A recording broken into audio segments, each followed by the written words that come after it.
Hello বন্ধুরা, সকলকে স্বাগত জানাই আমাদের গল্পের চ্যানেলে।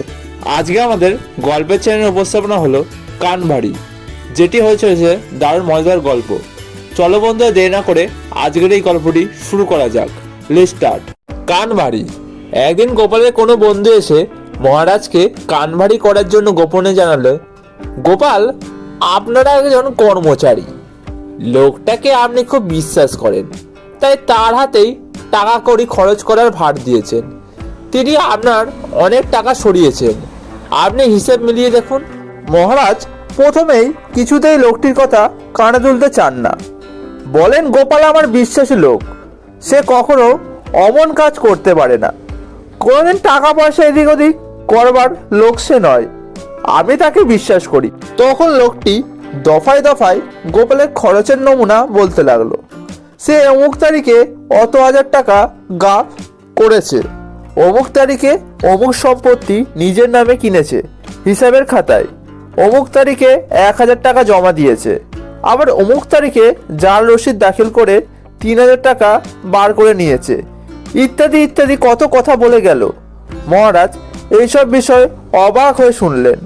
তারপর খাতাপত্র পরীক্ষা করে দেখলেন লোকটির সমস্ত কথাই সত্যি, কিন্তু সে টাকা মহারাজ নিজেই থেকেই দিয়েছেন। যেমন দিয়েছেন প্রায় সবই মিলে যাচ্ছে। সেই জন্য মনে মনে হাসতে লাগলেন। তখন তিনি বললেন, আমার বাড়িতে আমার অন্য কর্মচারী বা আমি কিছুই জানলাম না, অথচ বাইরের লোক হয়ে তুমি এত সব খবর জানলে কি করে মশাই? গোপাল কি তোমাকে সব জানিয়েছে? লোকটি বললে, গোপালের যাই তার চাইতে ব্যয় অনেক বেশি, ও প্রচুর টাকা ওড়াচ্ছে অনবরত, তাই গোপালের নামে নালিশ করলাম সাবধান হওয়ার জন্য। মহারাজ বললেন, তা বটে, তোমার নাম ধামটা বাপু আগে জানতে চাই। তুমি কোথায় থাকো এবং তোমার নাম কি? লোকটি সবিস্ময়ে প্রশ্ন করলে, আমার নাম? কেন মহারাজ, আমি কি আপনার চুরি করেছি নাকি যে আমার নাম ধাম জানতে চাইছেন?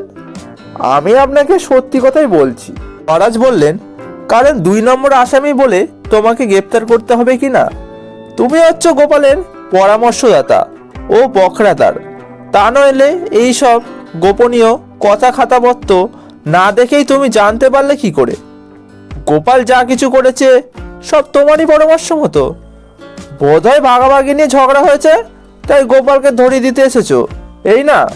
যাও, নিজের চরকায় তেল দাও, পরের চরকায় তেল না দিলেও চলবে। লোকটি মুখ নিচু করে চলে গেল। বন্ধুরা, গল্পটি এখানে শেষ হচ্ছে। এরকম কানবাড়ি করা লোক হয়তো আজও আমাদের সমাজে ঘুরছে, যাদের কাজই হলো পরের চরকায় তেল দেওয়া, যারা পরের চরকায় তেল দিতে নিজের চরকায় তেল দেয় ভুলে যায়। বন্ধুরা, গল্পটি কেমন লাগলো অবশ্যই কমেন্ট করে জানাবেন। এরকম গল্প শুনতে থাকতে আমাদের চ্যানেলের সাথে থাকুন, যুক্ত থাকুন। ধন্যবাদ।